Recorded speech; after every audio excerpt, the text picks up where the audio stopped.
All right, 7519 North 34th.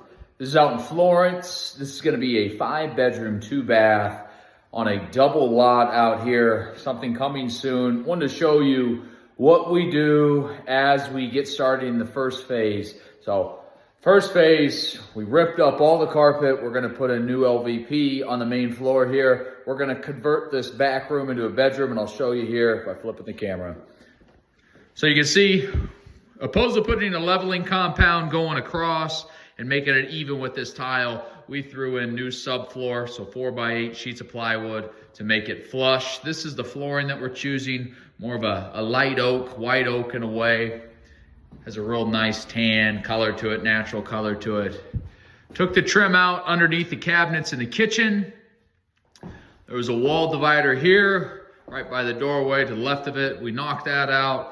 We'll smooth this out. We'll put the LVP right on top. Kitchen's gonna have all painted new cabinets, new fixtures, new countertops, new appliances. We're gonna throw a dishwasher in there. And here's that back room.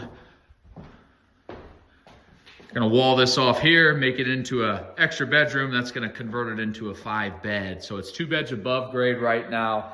We're gonna make it into 3 beds above grade with 2 in the basement. So fun project coming here. This is something coming soon on the market. This will be priced at roughly about $195 to $215, just depending on where the market takes it. Thanks for listening.